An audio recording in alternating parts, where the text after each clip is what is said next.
Because literacy is important. There's a counterpoint. Fuck literacy. Okay, no. No. No. No.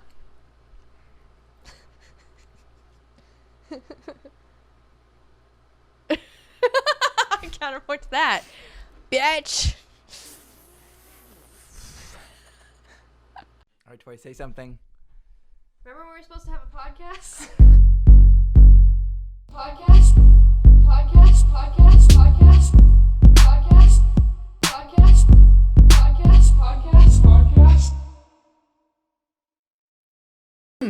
You're still eating, right?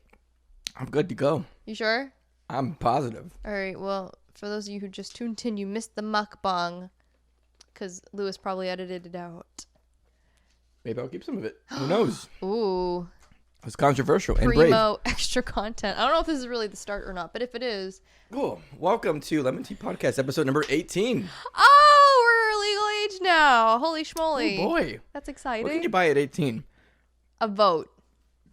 Ooh. It's not the best birthday. It used to be cigarettes. That's not true anymore, but... Is that not true anymore, or is that not true in mass? No, it's not true everywhere, and then they changed, or... Now you got me guessing. I have no idea. I know they changed things specifically by state for vaping, but... Mm-hmm. And, yeah, they did raise it here to 21 for tobacco. Mm-hmm. But I'm not sure if it's federal or not. It probably is. I would guess it's federal. Either way, here in Massachusetts, it's not... it ain't legal. There's nothing fun to do when you're 18 except go vote, which is fun, because please help us. Help. Yeah. So rely on you, Gen Z. That's it, Gen Z. Go ahead, do it. Do the vote. Rock the vote. You probably don't know what that means because you were... Make a TikTok dance. Oh, God. So anyway, hello. I am Yo. T. That is LEM'n'TEA Podcast. And by the time this goes out, it will finally be the end of summer, mercifully. I think. I'm not a summer guy. I don't like the summer very much. That's I like why the he fall. left Florida. Mm-hmm. That's not entirely true, but... Yeah, there are other factors, but really, I just want the fall. The fall is my favorite season. Mm-hmm. Yeah, mine too. So... Yeah. I love it. It's still decent weather. I don't have to feel too cold. Also, it's the least, well, there's winter, but it's the least my assumed allergies to pollen act up because everything's dying. It's decay and nothing makes my nose irritated. It's fantastic. And all the bugs go back to hell where they belong. Oh, the ticks are sort of out more often. But in our area of Massachusetts, and this was not always the case, but we've got a massive abundance of turkeys now. Yeah, they were crazy on my lawn for the last couple days because it was really rainy here. Yeah, but they eat ticks, so they're actually good. Shit, come back. Come back. Come back. No, stop. Don't, please. We'll get chicken for Thanksgiving instead. Yeah, I'll eat anything else. It's fine. But yeah, no, I'm super excited for fall, and I don't know. I'd rather be cold than hot, I guess, because you can't really do much if you're hot. Fall fashion too is also really, really fucking great. You've already got some of the flannel? flannel, getting them thrown on. Styling with the denim jacket there. Denim jacket, not necessarily the camel pants, but those are coming back into a trend. All the fashion from the late 90s and 2000s is coming back from Hooray. Banishment, fashion banishment. Shadow Realm. The Shadow Realm. So now you can wear camel pants again. That's pretty rad. Also scrunchies, bucket hats. We've already talked about this, but I don't care. But yeah, it's fashionable. Flannel's never gonna, you know what, the people up in Maine or people whose professions it is to wear mainly flannel, lumberjacks, what have you, they are ahead of their time. Because that... Totally agree. They're always fashionable. I think that they are the original trendsetters for flannel here. I mean, they really put it on the map. Yeah, so grunge picked it up. So thank you, Northerners, for keeping flannel in the public consciousness. It is pretty much the ideal. And all the pumpkin, we were just talking about this, but I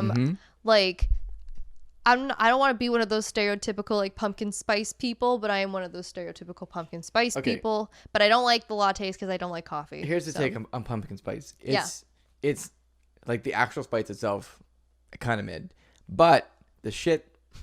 Sorry, go ahead. The shit that they come out with, the muffins and the donuts and stuff, totally fine. coffee is probably pretty good. I'm not a coffee person, so I wouldn't know. Pumpkin bread. That's Pumpkin bread is delicious. Yes. God, now I'm making pumpkin bread like within the next week or so. Good luck. It's hard to find mix and stuff. Really? It was when I was looking for it. I wanted pumpkin bread too, and yes, it was like just out of reach of my short stuff. I like stood on the bottom shelf to like get the box in the back. But yeah, everybody, I think it's also a New England thing. Everybody, you can be both, but you're either like a pumpkin person or you're like a cider person. I know you're a fan of the cider stuff as well. Yeah, the cider's good. Like I like the cider donuts too, but I don't see why you can't fucking have both. Like I just don't understand why you have to choose a side here. You can just have both, and it's great. Yeah, more what I mean is just like if you're not one, you're the other. You don't have to like choose. Okay. But I think it's impossible to not be either of them, especially up here in New England. But yeah, it's kind of it's a big deal. Yeah, it's a big deal. They'll be doing like they probably are already doing them actually. Is like the pumpkin picking and the apple picking, all that kind of shit. Oh yeah, I think so. Like corn maze, everything. Yeah, like all that shit. That's the season that's coming up now, and the next couple of weeks probably be out there with the kids and stuff, And like I don't mean to sound stereotypical, but like I do really like I enjoy seeing the leaves change color. I don't go out of my way to like go to another place to go see it. Leavers. Or if I do, try to pick somewhere that's more rural or something. But Maine. Literally anywhere in Maine. Mm-hmm.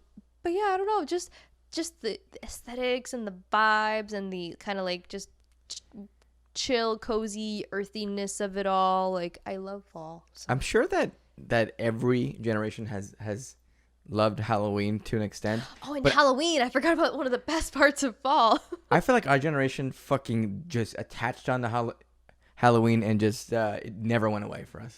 Well, cause I'm wondering if maybe it was like something. I'm going out of left field here, but if it was like yeah, for sure. If it was something like disillusioned youth from the consumerism of Christmas, and they just wanted like the holiday antithesis of Christmas, and maybe it was like that sort of thing. And you know what? Which I'm for, but very true. But you go around, you get candy, you hand out stuff to your neighbor. Yeah. The kids, maybe you give them a full size, maybe you don't. Maybe they're drugs. Maybe you're a dickhead and you hand out like floss and shit. That's fucking boring. Oh, has it happened to you? I want to say it has, but I don't remember for sure. Okay. This will be a good talking point for when we eventually make a whole Halloween themed whatever, which I'm excited for that. Like between picking costumes, which we have not yet. Yeah. And going over costumes of our childhoods, because oh god, yeah, that's gonna be great. So fun. Like it's just fun to dress up as literally whatever you want for a day, and everybody else won't look at you like, why did you let your child go out of the house as a lizard or whatever? I don't know. There's a reason why it's so much fun and why like people love it. Yeah. And it's revered by almost everyone who's ever celebrated it. Mm-hmm. So just fall in general. So summer, you were fine-ish, whatever, great, I guess. Yeah. But time for something else. I feel like wearing shorts. Summer is the season. Wear your shorts. There's a delivery driver for the library I work at that would entirely disagree because he wears shorts year round. It's crazy. Is it the FedEx guy? No, it is the shoot. Oh, USPS? You know what? No, it is. FedEx there's a FedEx guy that I see all the time. Even in the winter, he'll show up fucking shorts. He's wicked nice. He's he's a good dude from what I can tell. Shout out to the FedEx person whose name I don't know. Tommy. Shout out to Tommy. Hey, Tommy. But yeah, so I'm psyched about that. I also wanted to say, I don't really know what the hell happened with last week's episode or last time's episode 17, but we got like a lot of viewership on that. Yeah, that was cool. So thank you guys who watched that. Honestly, that was so awesome to see that. We didn't expect it.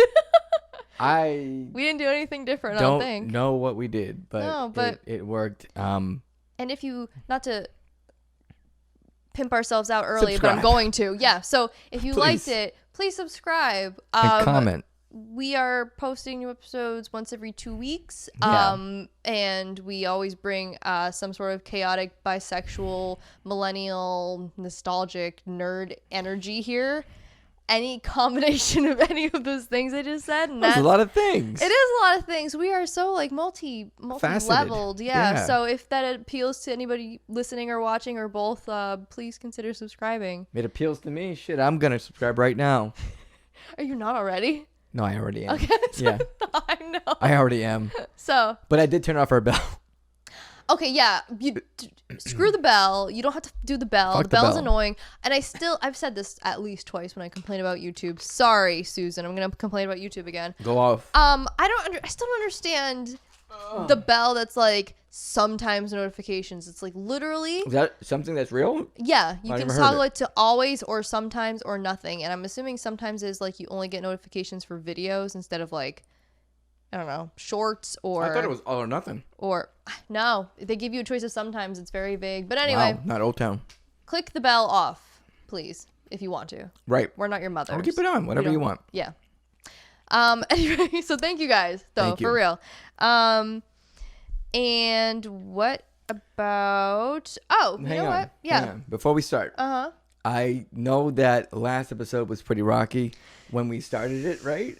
Yeah, in case you guys don't know, and it wasn't put in the intro, I was given a beautifully made nightmare, courtesy of our artist who did our channel art, Crimflower. Yep. Sorry, Crimflower, and I'm just so traumatized by it that I couldn't remember their name. Because Not it a was reflection on the artist. no, it was beautifully done. It was a childhood fear of mine that I had made up in my head regarding Angelica from the Rugrats and an oak tree that was out to kill me. I was a very special child. So yeah. Anyway, long story short, rough episode or rough. Yeah, it was a little rough. It was a little rough. I probably could have thought Yeah. a little harder. No, I think you put a lot of thought into that. I don't know. I don't know if I put the right thought into that. How about that? Yeah. Also, if you're new to the Yeah. if you're new to the podcast, welcome to the mukbang portion. Any chance you have to get me? You will take. Anyway, I didn't mean to say yeah. I just really need to get that thought out there. You put thought into it, but it could have been thought that was put somewhere else. Thought. But anyway, so what were you gonna say as you finish your mukbang? Well, I felt session? a little bad. Yeah. So I wanted to make amends. Okay. I'm concerned. So I want to present you with this trinket. Okay? Trinket. Yeah. Okay. In hopes that it'll, ease tensions. I don't want to show your address on. That's fine. What the hell? What the hell? What the hell? I don't even know what to say. It's a freaking Princess Diana beanie baby that I was talking about last time or the couple of weeks. Must have been last time. About that it was hard to get. Mm-hmm. How the hell did you get this? Etsy. You didn't spend a lot, did you? Less than $20. What the hell? Mm-hmm. They were like so hard to get when I was a child. All right, I'm gonna. No, I did see one somewhere for $9,000. It must be like mint Condition, like probably like never. This one looks pretty mint too. I can't believe you got me this. All right, well, my childhood dream come true. There you go. All I know about Princess Diana, I was telling my coworkers because they were like, "You weren't around when Princess Diana and Prince Charles got married, were you?" And I was like, "Yes." No, I don't think I was. And if I was a baby because I said, "Oh, she died in 97. I was 5, so probably not their wedding." But the only thing I remember about Princess Diana's death is that they made a hard to get Beanie Baby about her, and that's all I knew about her. I forgot that even existed until you brought it up last time. So, well, this is very nice. Thank you. Welcome. I'm gonna put it here. Does it have a name? I usually do Princess, of course. I have no idea. It's Princess. All right, there you go, Princess. I can't believe it. I never thought I would touch one in my life. I know you're leaving here for the podcast. Yeah. But take it with you because my kids will destroy it. Oh shoot! Yeah, okay? we don't want to do. Yeah. My daughter will take it, and you'll never see that thing again. Oh gosh, not Princess. Anyways, hopefully that makes amends for this monstrosity that I produced. That was awesome. Thank you so much. You're welcome. While we're putting things over here and looking at things, hi Wonho. Hello, Wonho. Forgot to say that in the beginning. What a mighty man. What a man, what a man. What a mighty man. What a mighty good man. Oh my god. Yeah. Speaking of royalty, Okay. we need to do something Yeah. that we haven't done here in a while. We need to do a queen check. Cue the music. Oh my Queen god. check time. Brought to you by TD Bank. I don't know. I thought you were gonna go like coffins are us or something. Coffins are us. You provide the body, we provide the coffin. So queen check. Queen check. Yeah, what's the status of the queen? I'm afraid I have to tell you this I don't know. Drum horrible. rolling, that's rude. No, it's fine. Go ahead. No, you do it. You do No. the honors. All right. The Queen, Her Royal Highness, I am afraid I have to inform you This is the longest drawn out thing ever. that Her Royal Highness Queen Elizabeth II of her name is no more. All right. Well, oh, jeez. Okay. Someone's excited about that. Can you explain to the people, because we haven't done a queen check in many episodes, why were you so happy about the queen passing away? Because she's a symbol of everything that's wrong with the world. Okay. All right. One is, like a constitutional monarchy. So you have people that are only in the position that they're in because God ordained them to be that way. Okay. They're the chosen ones, which is, I don't know if you know this, but like look around. Society isn't like that anymore. It really is an antiquated old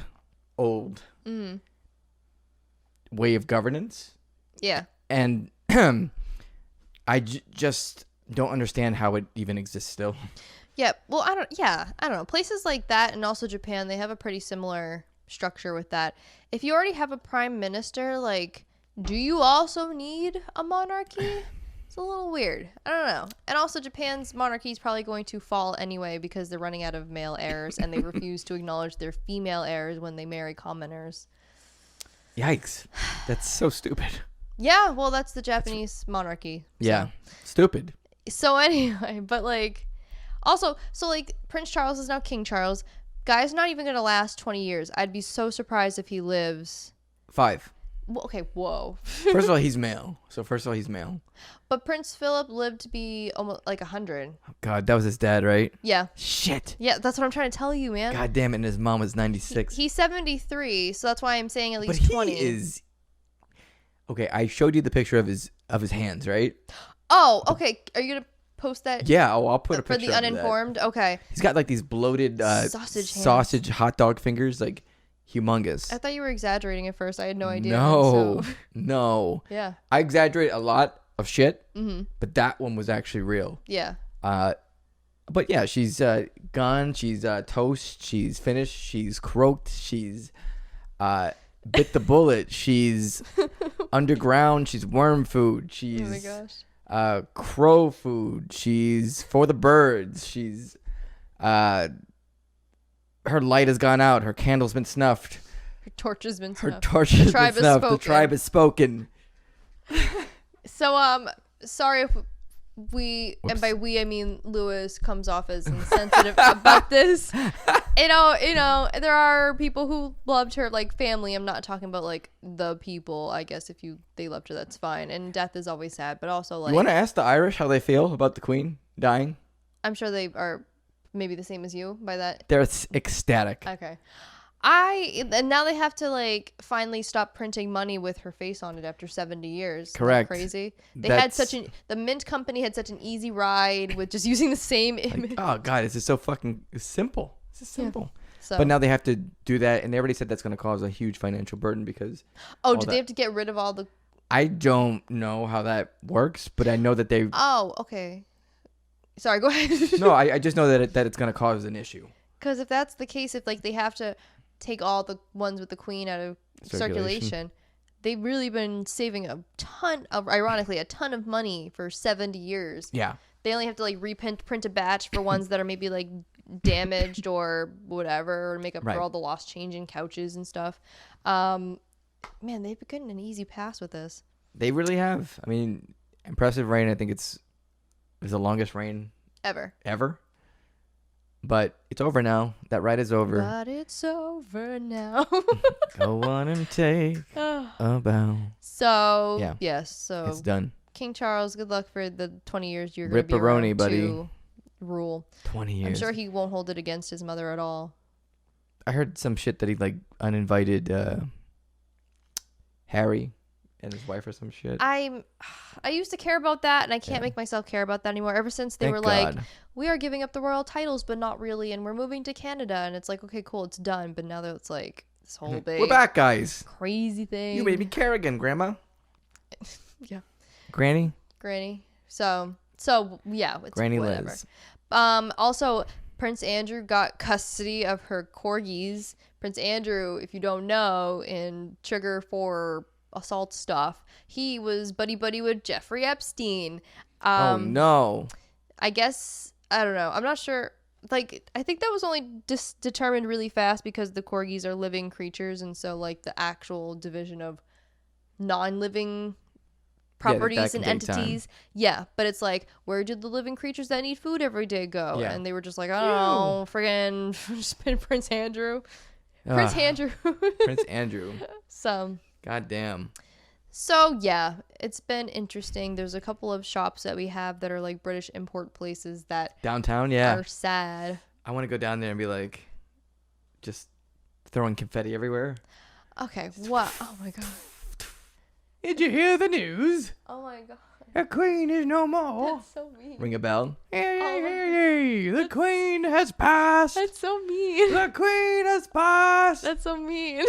Oh god. Hear ye. If you were gonna do that, you would have done that already. It's you know, the coffin is cold. You can't. It's coffin is done. cold. That ship has sailed. 420. Long may she place. The Queen, long may she place. Smoking on that Queen peg. So rip to the Queen, and also rip to Queen checks. We will never need to do them again. That's right, because we'll be doing King checks from now on with King Charles. At the throne, we'll have to do an eventual king check to see exactly what's going on with his Royal Highness's health. That's right. King Charles' king check's coming to you in a matter of time. All right, you good? I'm great. You're in high spirits today, my friend. I am. Oh my gosh. Also, so since our last recording, I kind of have come to realize we have been going a lot of places and doing a lot of stuff that literally I don't think I've done as much stuff or gone to as many places in such a short amount of time between I guess June from when Scuff Fiver happened to now, like concerts and another concert and a thing and like this sort of party thing. Like I went to 2 concerts last week. Yeah. We went back to P-Town after right on the heels of us talking about our first time at P-Town. We went back. Right. We've been doing a lot of stuff. Yeah. It makes me feel like less of an introvert, but also extremely introverted. For me, it's a chance to get out there, just because I feel like most of my 20s were kind of spent getting my shit together, so to speak. Yeah. So I really didn't go many places at all. Mm-hmm. I mean, I saw friends and I saw you and we hung out and stuff like that, but I really haven't had a chance to like explore what a social life is, and I had kids. Mm-hmm. So I don't know. I think 30s are a good time. Yeah. Like I think 20s and mid 20s and maybe even like late 20s, you're still trying to figure stuff out. You're trying to like save money, establish like some roots or whatever. Basically what I'm saying is we've done it backwards, basically. Also, I would not be confident enough in my 20s to put myself out there like I've been doing for my 30s. So that's good. I'm glad that you've been going and having fun, and I think you're having fun. I think I'm having fun too. Good. It's been a lot of fun, and you know that's what life's about. It's about having fun and experiencing things, and like I don't know about you, but like live music is probably like one of my favorite things in the whole world is to go see a concert or go see a show or something like that. and just I think I've been to more concerts this year than I've ever been to in my whole life. I was just gonna say that for myself as well. So I wonder if part of it is also like my eagerness to do a bunch of concerts is because of lockdown. Yeah. Yes. Where I didn't do jack anything. Yep. So like did Same. nothing for 2020. Like maybe like the tail end of 2021 finally. Yeah. Or midway, I think. Maybe midway is probably better. Like started putting myself more out there, and so COVID's still a thing. And It is. We're both vaxxed and boosted, and you should be too because it won't kill you to do it, but it'll kill you if you don't. Or it might. I'm not a doctor. I'm just saying statistics from Just doctors. get your fucking booster. But anyway, we take precautions and stuff, and so while COVID's still like a thing, I think we definitely know how to navigate it better. And Sure. we're more prepared for it now than we were 2 years ago. Yeah. Which is why I'm like, concert with, I don't even know how many people were at like the concert we went to. I'm going to say like at least My Chemical Romance had 15K. had like thousands. That stadium was packed. How many people can fit in, what is it? Was it Gillette? TD Garden. TD Garden. Yeah. I don't know sports places. TD Garden. So anyway, went to go see My Chemical Romance, and theirs was also, they were stunted by the pandemic too, because we were supposed to. They were. We bought tickets January 2020. I think that was Yes. it. Because it was 2020 before anybody in the United States cared about COVID, and then they were supposed to have their concert September 2020, and got postponed for 2 years. Actually, it got postponed, I think, to like 2021, and then I think it got postponed again unless they did it. Yeah. So they were supposed to years out. perform in 2021, like around the same time, like September 2021. It didn't happen, obviously. No. So we waited 2 years, and in addition, we've also waited however many years that we, as angsty middle schoolers, grew up on My Chemical Romance. I can speak for myself, at least, for that one. You maybe not middle school. No, for me, it was freshman year of high school. Oh, that's close enough. Or I'm sorry, probably more like sophomore year, because I remember waking up and hearing "I'm Not Okay" on Fuse. Like yeah, Fuse. Yeah, Fuse. I remember Fuse. That's where I saw a lot of bands that I still listen to today on. Yeah. Oh, yeah. It was very, very influential, because at that point, MTV had kind of like stopped playing music videos so much. Yeah, the So- main channel. They had MTV2, and then they also had, well, they didn't, but there was also Fuse. Back when the rise of like digital cable or whatever was becoming a thing. Yeah. But yeah, no, my cousin introduced me to My Chemical Romance, and a few other bands that I still listen to today of that same era, genre, what have you. And I think the first one I listened to was Helena on MTV2.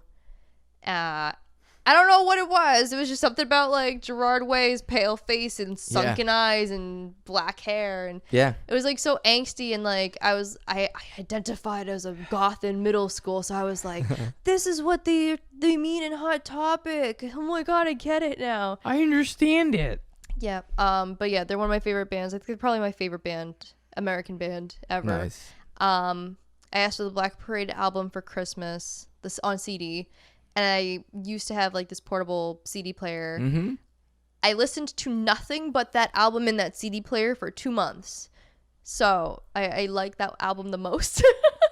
But like I was obsessed, fantastic. and it made me really love concept albums. Yes, that's why I love Coheed and Cambria so much. Yeah, I don't know, they're like, good music is good music, but when you are able to make good music and also have it like tell a linear narrative story, that's so cool. There's nothing like that. Like, it's so cool. A lot of bands do that, or they have tried to do that, and it's good. But like, if you can do it 100% or just like really, really kill it, it just makes me remember everything about the album and the band so much more, because I can connect it to a story of what's going on in that album. Have you gotten to see Coheed a few times? Have they ever done a tour where they do mostly just from that album, like a concept sort of tour? They're called Never Enders, and they're usually just one album, and they'll do they'll play it from like back to front. So. See, that's what I think was what My Chemical Romance did for whenever they went on tour, with the Black Parade album being their newest. Right. And that's like my one regret. It's like, would have been so cool to see the whole thing. That concept would have been Yeah. really cool to see on stage. Alas. One thing I love about My Chemical Romance is obviously it was in the era of like emo and goth and all that kind of punk shit, right? Yeah. And My Chemical Romance is straight up. I mean that the Black Parade album is straight up a rock opera, but it's always like Broadway energy because it's conceptual. Yes. So it's always like Broadway energy, which I really love, Mm-hmm. but set to like a more heavier riff. And I think they could have made it like a Broadway show. Like they did that Absolutely. for Green Day's American Idiot, I think it was, or some sort of Green Day song/album. yes, I think it was American Idiot. I think it was American Idiot. I think they could have easily done that with My Chemical Romance. Easily. But There's still time. Whatever, an opera's Yeah. or a Broadway show rather is like kind of that doesn't really have a deadline of anything. But yeah, I don't know. I love My Chemical Romance, man. I'm Yes. wearing their shirt. We went to go see them. This is the whole point of the story of us talking about My Chemical Romance. Correct. We went to see them. I got the least likely shirt that they would have, which is a parody of like the teen magazines of old, like Tiger Beat and whatever, with the guys with fun sayings like the world is an endless abyss of suffering and horror. yeah, It's so deep. It's very such a good. cool shirt. I love that shirt. And I was like, they have all their usual like kind of darker sort of gothic harkening shirts, but I saw this one and I was like, that's funny. Like, Yes, I like that they have a sense of humor about stuff Yes. like that. They know. And also I love Gerard Way's okay, so story time. Go for it. I think I've told this before, but anyway, so Gerard Way used to work for, I believe, Cartoon Network, and he was an animator working on this show when all of a sudden he was working in New York, and 9/11 happened. And laugh, oh my gosh, damn, all right. 9/11 happened, and he said that seeing the Twin Towers go down was what influenced him to start a music career, which is in some weird way saying that, like, 9/11 produced something Awesome. yeah, I was gonna say good. All right, but anyway, but he's always been really artistic. He did the Umbrella Academy comic book series, which is now a live action show on Netflix, which is so good. So he's a multi-talented dude, that Gerard Way, and I'm happy that he reunited My Chemical Romance because, like, Yeah. I think we all pretty much unanimously we were like, we need to get tickets right now or whatever. Yeah, we got them. Those tickets were hard to get. They like sold out within minutes. Yeah. Like I remember being by my phone where I used to work at the time, just like I think I like structured my lunch around this too. Like I'm taking my lunch at 10 o'clock, like 9:50, whatever. We were in a group chat. I was working. I came back to 100 missed messages. Hey man, we got the tickets. Yeah. All right, we got them tickets. And this was when they only had one show in Boston. Right. They eventually had two. They were like, due to popular demand, and it's sort of like, what the hell? I know. So, but it was so worth it. So we got Absolutely. seats. We actually, all things considered, got pretty good seats where we were in our section up at the front. I don't know. I just like to be up at the front, more front areas. Yeah. No, I not just people in my way. You were kind of blocked by that screen. They had that screen. You know what I mean? It's fine. Which you're being real fucking stubborn about. Like until you move the fucking seat Oh my god. and go to my seat. So We're you can not see it holding better. this. No, all right. We're okay. We're still holding this against me. That's Yes, fine. All right. because listen, I had a great time anyway. They had big screens. I could see the screens. I could see Gerard Way. from that angle, really. Yeah, Huh. I have pictures. I could see Gerard Way in his. I'm gonna call it the Crow. I don't know what his outfit was based on. It was a crow. But it was a black unitard and he had white face paint on. So There you go. Brandon Lee, the Crow. Brandon Lee. Rest in peace. Rip. But it was awesome. Like Mm-hmm. they played stuff from, I'm pretty sure, all 4 of their studio albums. It was very clear which ones were the fan favorites, which were ones from 3 Cheers or Black Parade. I felt bad about it. But I think they also kind of know to expect that. They also performed Fountains of Decay, which is their newest song that dropped randomly. Which was a great opener. That got me hyped. That was such a great fucking way to start the show. Yeah. There was a moment, actually there were several moments, but there was one in particular where if you looked out into the crowd, there was just nothing but a sea of cell phone lights. Oh, It was yeah. incredible to see that from where we were because it was just like I had never seen so many cell phone lights on at a concert like I that. think that was for the Ghost of You, wasn't it? I don't remember I have exactly. a video of it, which you could I probably think either you're right cut because or mute because I'm gonna. Yeah, that's fine. So. Yes. Yes, it was Ghost of You. Yes. Yeah, it was so cool. Great, it's the only great time show. where I'm like, not like, put your freaking cell phones away, Yeah. people. It's annoying, but everybody was doing it. We were all like bonded in this like sea of light, dark goth emo kid camaraderie. Oh, and then after the concert too, seeing so many people walking around that looked like people I hung out with in middle school and high school was absolutely insane. It was great. In the mid to late 2000s, like It's a good feeling. it was. It felt kind of like a home, actually. Yeah, no, that concert was awesome for a variety of reasons. Yeah. Also, it was like just a really good way to spend the later half of the year because like there's not a ton to look forward to between like the end of summer plus. Well, there's the holidays. No, I'm But saying you mean like outings? No, I mean like between like summer and fall, basically. Oh, that weird like the chunk of time. The end of fall is when Halloween is, and then it's basically Christmas. Okay, as a descendant of pilgrims, I disagree with that assessment. I know, I disagree with it too. But everybody, this shit, there is no Thanksgiving anymore. It's just all right. Well, anyway. So My Chemical Romance was definitely one of the best concerts I've ever been to, in large part because I had been waiting like half my life to see them because I'm old. I'm an old millennial hag. Don't start this. I'm a 30-year-old millennial hag. Yes. Oh. Yes. Wow. All right. You have to agree. Jeez. All right. Fucker. 30 years old. You're not 33. All right. That's not old either. So stop it. Okay. Fine. All right. You shut me down real fast. Damn. That's all right. I also went to a okay, so like I was exhausted from that concert, and then I was like, hey, you know what would be fun and a good idea 3 days later, go to another concert that's far away. So one of my favorite very unknown but very, very talented shoegaze, like sort of alternative punkish influenced bands. They're indie. Yeah. Called Softcult. They're from Canada.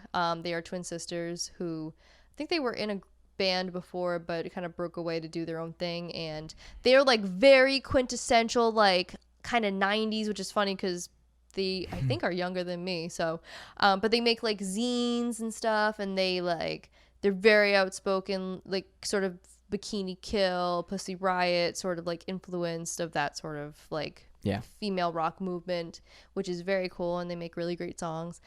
Long story short, I missed the chance to see them as their own headlining act. They came to Boston and they said, thank you for the awesome tour on their Twitter. And I was like, oh, they had a tour. Shit. I didn't even know. So I jumped at the chance to see them in any way possible. So they went to Hartford, Connecticut. Our good friend came with me because I just basically asked him, I was like, have you been to this theater before? Is it any good? And he was like, yeah, it's fine. I'll go with you. I'm like, all right, cool. Because I was kind of scared to go by myself. So it was 2 hours from where we live. They were not headlining acts. They were opening acts for the band Destroy Boys. The theme was basically a bunch of all-girl rock bands for this concert. Concert hall was very small. Like, it probably could fit like 300 people all standing if you're really. It was just one of those. So by the time we got there, we had been there for a while. The drive was 2 hours. We got food at a place called Nummy, which the Justin Bieber song constantly in my head. But Nummies is really good, so go get Nummies. That sounds so wrong to say that. Go get some Nummies. Go get some num-nums. Oh my god. It sounds gross, but they're really good. They have really good Asian food. Went to see them. Softcult was the first act because there were 3 acts. They were great. Their sound system kind of was not great because it's an older place that doesn't really care as much about the acoustics of everything.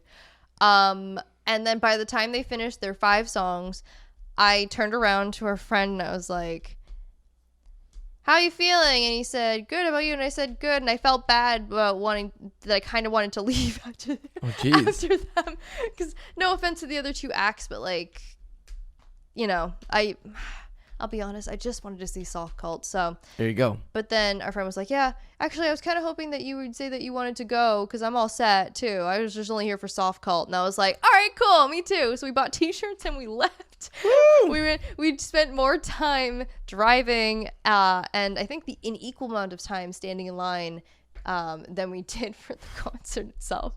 We left after 40 minutes. So good Lord. It was the longest trip I've ever gone on for a concert, but they were great. I'm glad I got to see them.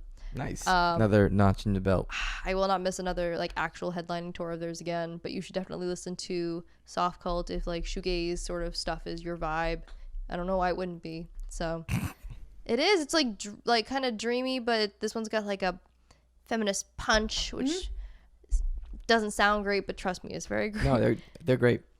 They're awesome. Yeah, honestly. They got Perfect Blue and Another Bish and Take It Off and Uzumaki. They're great. So,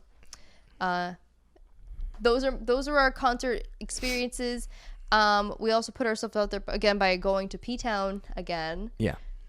Because we decided that because we got there so early, we did like the whole like day experience of P-Town, which for those uninformed, it's Provincetown, Massachusetts, one of the gayest places on the continental United States, and that is a fact. That is not me making stuff up.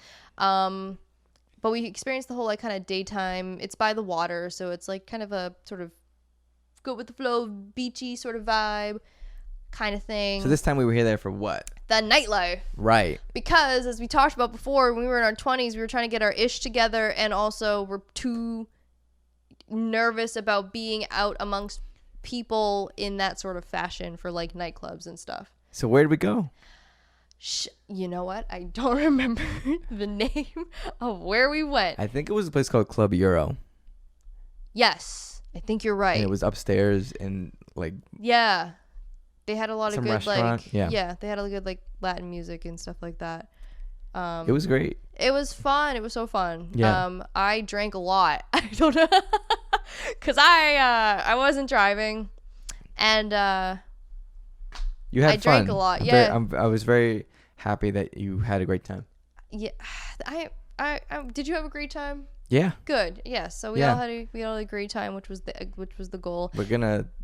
And if we go back, it'll be sometime when there's not so many tourists. Not in the summer, basically. Yeah, basically. Like cut out May to August, and that would be ideal.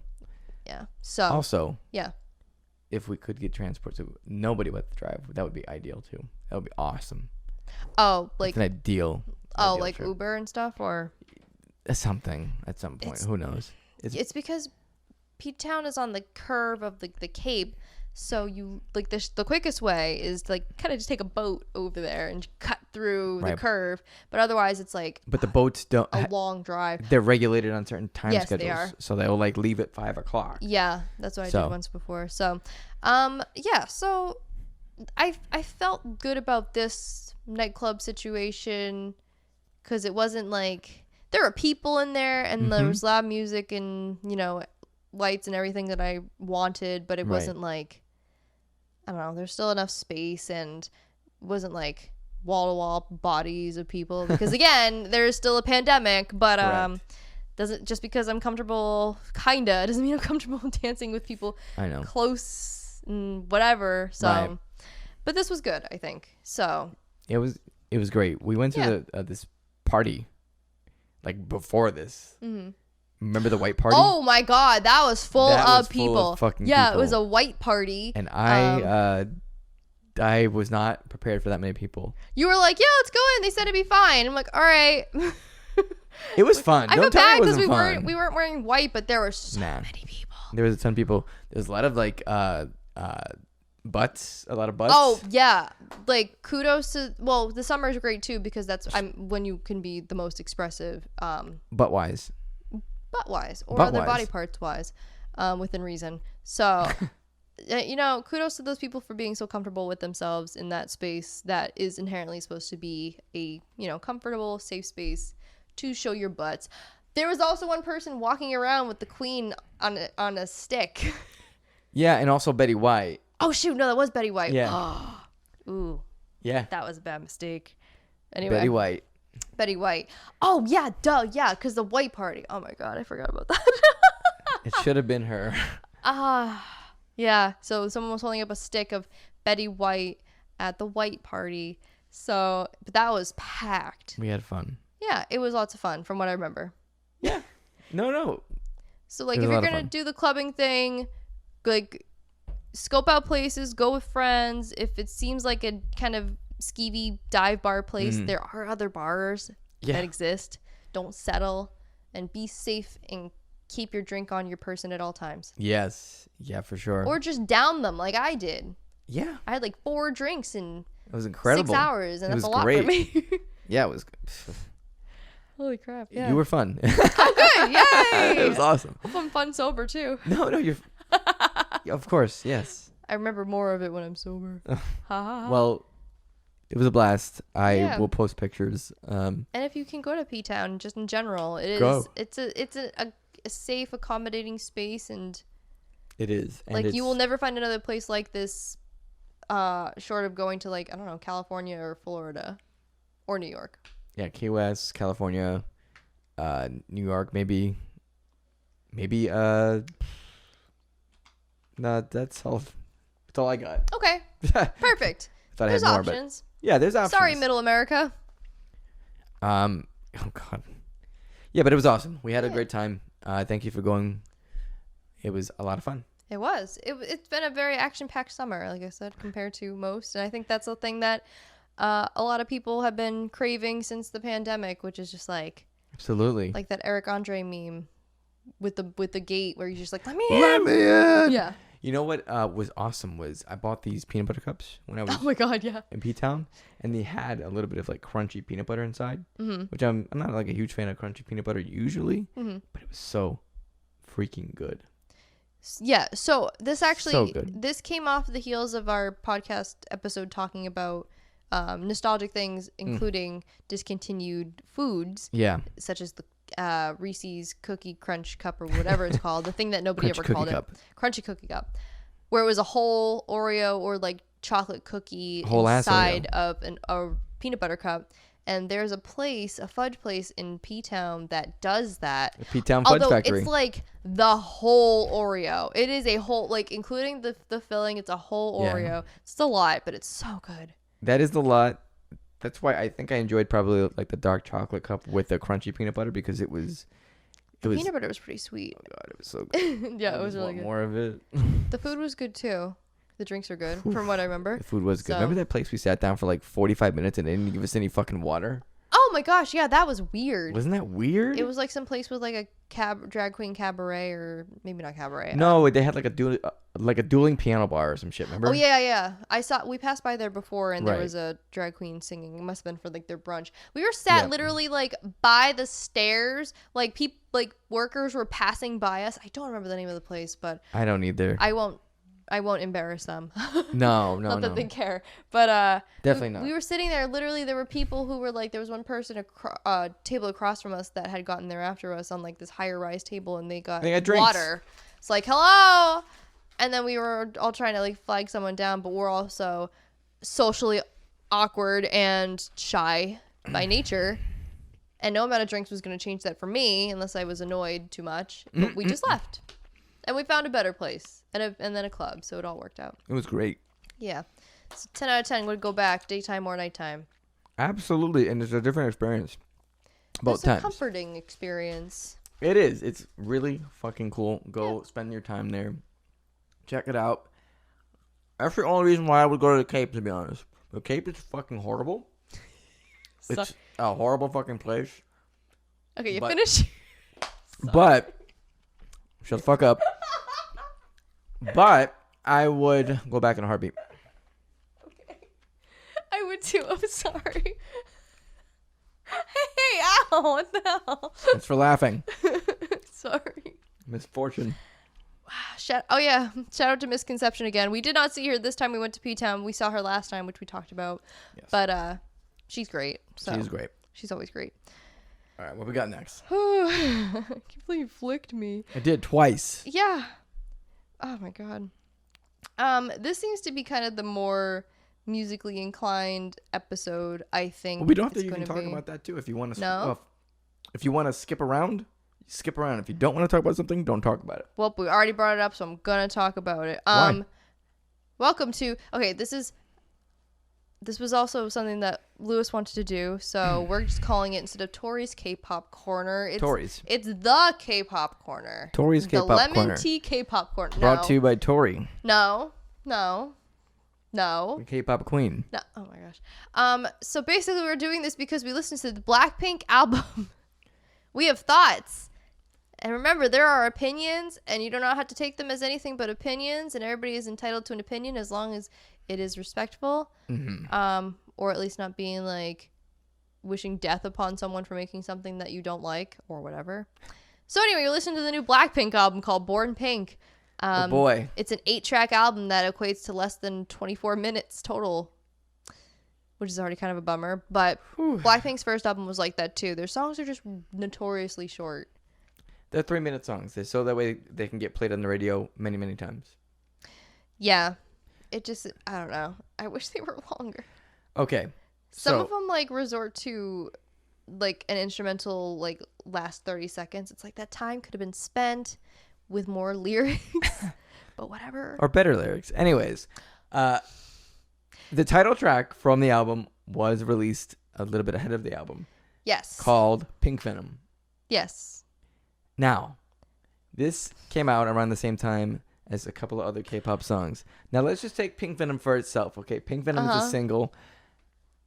How was it received in the K-pop community? Can you tell us? Unless you were a Blink, what's a Blink?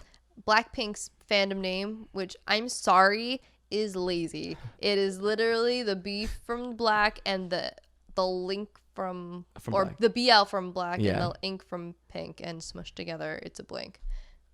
I don't think it's that bad. But anyway. I'm sure there's a deeper meaning to it, but whatever. Anyway, Blink. on the Blink surface. and you'll miss it. There you go. I think for just general K-pop listeners, they were sort of disappointed with it in general. And the main consensus was just the chorus. Because there's anti-drops and there's like sort of like it leads you up to a build-up and then some sort of different drop that doesn't necessarily build on that build-up but is still sort of like satisfying to listen to or still keeps you hyped up. This was not the case with Pink Venom. Sorry about it. Because I really like all of the song separately. And this is what I've now called the mix pop dilemma, since NMIX has decided to coin themselves as mix pop, because my problem with NMIX's 00 is that I like it separately but not as a song together. I feel that way with 3 different parts of BlackPink's Pink Venom. I'm not a fan of them all together, but separately they're really good. And that's what I got. What about you? I wrote some notes. Hang on. Oh, okay. Yes. My favorite part, arguably, is just the verses. Verses are good. I know what your favorite part is. Number 1, Pink Venom. I did this in order of the songs. Oh, he did like whole like Anthony Fantano. No, I didn't. No, don't do that to me. Don't do that to me. You even got flannel on. Don't get me. Take it off! No, just kidding. Take it off! No, just kidding. Don't listen. He doesn't. Own, I like Anthony Fantano. He doesn't for the own record. flannel or spike in our audio is Jesus wild. Christ. First of all, I don't hate Anthony Fantano at all. I think he's really great. He's got a beef with Drake. That was hilarious, by the way. Drake just kind of seems like the person who would leak his own DMs. It's really funny. Maybe not the brightest, yeah. But anyway. Anyways. Yeah, you took efficient notes, so you were prepared. I don't remember, so I'm... Yes. It just says, Pink Venom, the chorus sucks. Okay, here we go. But all the rap parts are good. Oh my god. Okay, wait. First of all, the chorus is this, right? Okay. Taste that Pink Venom. Yeah.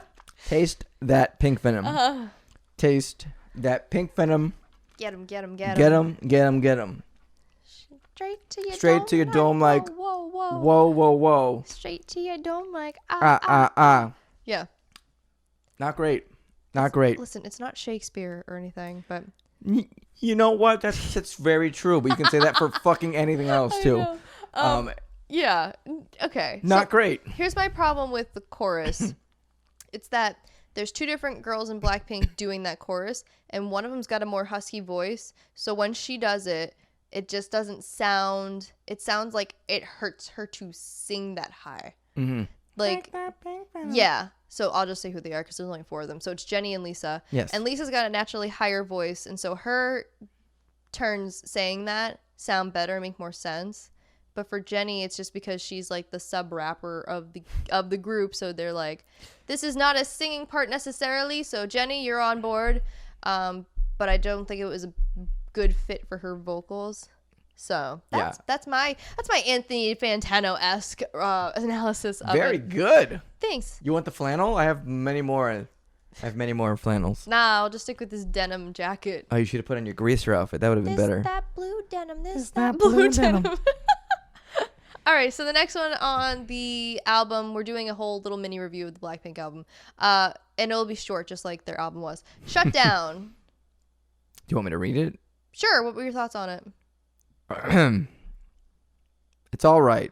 There's nothing exciting going on here. Again, lackluster chorus, but better than Pink Venom. Whip it, whip it, whip it, whip it. Yeah. Whip it. Yeah, some of their like in-betweens between like actual sentence parts of choruses is very, like whoa, get him, whip it, whip it, whip it, whip it. So, but I think it was because it all sounded like one cohesive song. I really liked it more. The violin was kind of neat. It is weird that like both of the title tracks are ones that are not like oomphy, or they build up to something that will be oomphy, but they kind of don't follow through with it. It's like this weird kind of, I don't know. It's like if you go on a roller coaster and you expect the hill to be higher than what it is, and it's just like, so. And you're still along for the ride, but like in Pink Venom, you get glimpses of like what a good cohesive song could sound like. Yeah. Every now and then, and then, like you said, the hill isn't high enough. Yeah. And you expect them to be better because it's BlackPink, and they got some bangers. Like, oh yeah. They're great. It's nothing. So Shut Down was all one consistent like beat, melody, whatever thing. Also, they look really great in the music video. The music video pretty good, and it harkens back to a lot of their older music videos and some of the imagery too. So that was pretty neat, seeing all the Easter eggs. Cool. But anyway, so I like Shut Down more than Pink Venom. Sorry, Grimes. Disagree with you. Grimes, the singer who said that Pink Venom was like BlackPink's best song, which I would be hard pressed to find even a Blink who agreed with that assessment. I don't. That's a tough one. You have so many other great songs to get through, by the way, before you get to this. So yes. All right. Track number 3. I already forgot the name. What is it called? I didn't write down the name, but I can find it. I think it's Type of Girl. Type of Girl. That's right. Yep. That one was okay. I liked that one. Yeah. I think I liked it too, pretty much. I said basically that it's all in English. I didn't even realize it until halfway through. Mm-hmm. And I liked the piano that was in it. It had like a cool piano melody. Yeah. Throughout. They do a lot of good instrumental stuff in this album. Yeah. They do. Yeah. You sound reluctant to say that. No, I'm not. This album didn't like blow me away or anything like that. Mm-hmm. And I think for being a comeback album, it maybe should have. Mm-hmm. So. Yeah is the next one. Mm-hmm. Go ahead. What are your thoughts? You go first. Okay. Remember. It felt like an old school a type of song, but again, it was just whatever. Like it wasn't bad. It wasn't good to me. It was a decent song. Okay. Yeah. I agree. I really don't have much to say about it, but that's not a bad thing. It's just it is a song that I would listen to if it came up, sort of thing. There you go. Yeah. All right. I will probably listen to this album again just to give it another fair share. But other than that, I'm not probably going to be adding a lot of this to the playlist and anything like that. Like our ever-growing mutually shared playlist. Yeah, it's up to 564 songs now, All right. which is good. It's Hard to Love Hard is next. to Love. I wrote slow song, better in terms of composition. Hard to Love, a solo track that doesn't note that it's a solo track. So I was surprised when only Rosé was singing. Funny story about this is that she had a single that she released with 2 tracks, like solo tracks.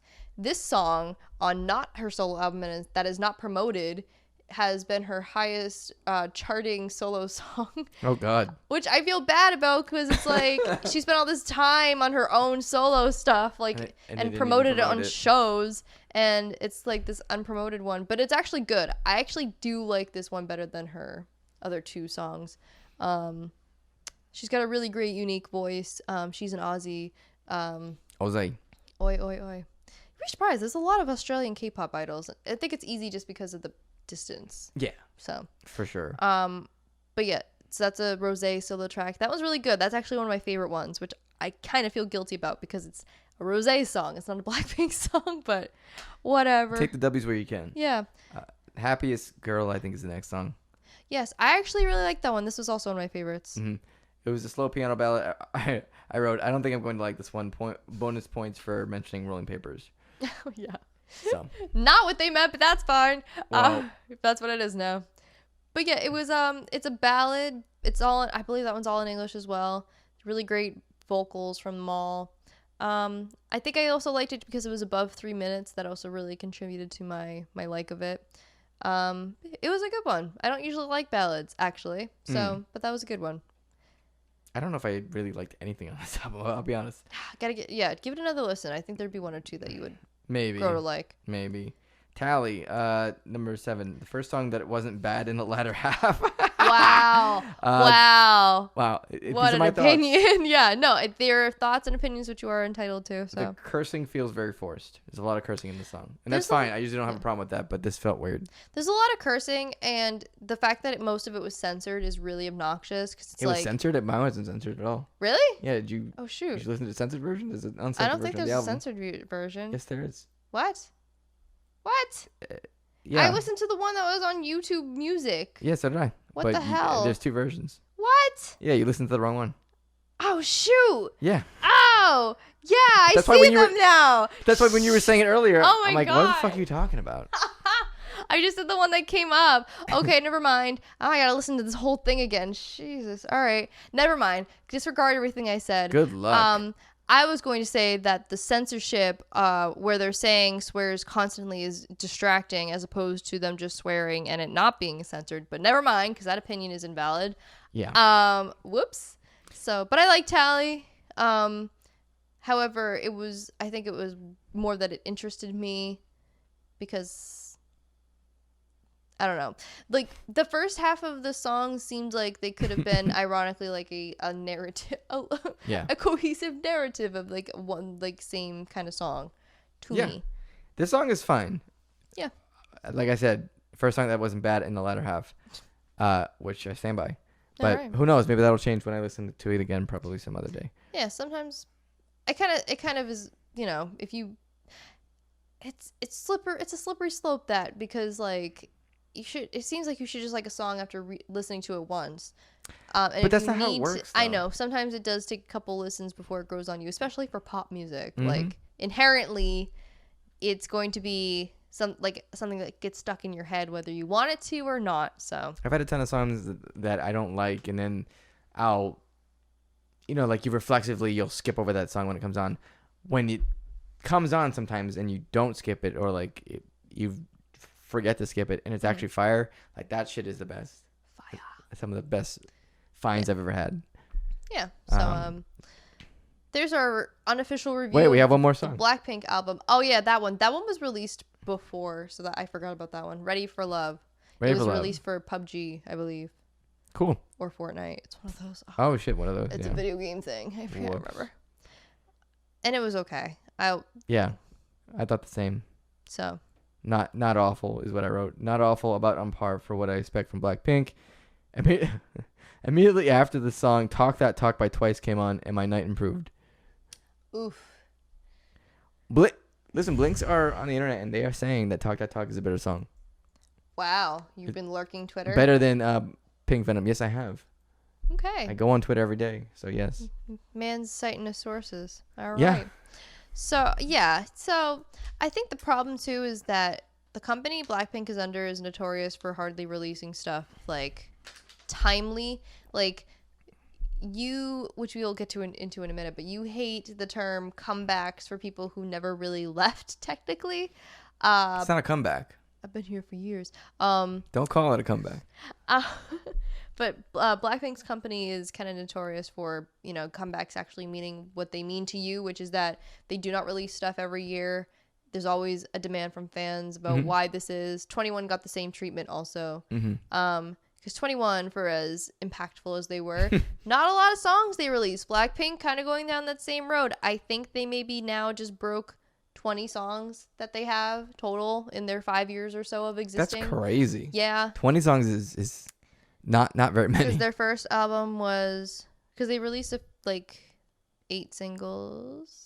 And some of them, I think, were on their first album, which also had 8 songs on it, ish. It's less than 30. I know they have less than 30 songs, but I think it got hyped up so much that Blackpink or the album? Blackpink. Well, both the Blackpink Okay. album. No, I think Blackpink. The hype is, is fine. It is what it is. But the album, because there was so many months and then years of waiting, that True. Maybe it got conflated into a bigger promise than they could deliver. Yeah. But I'm happy for new music. It is what it is. So. Yeah. New music is good. Yeah. I don't think it's the worst thing I've ever heard, but I'm just saying. No.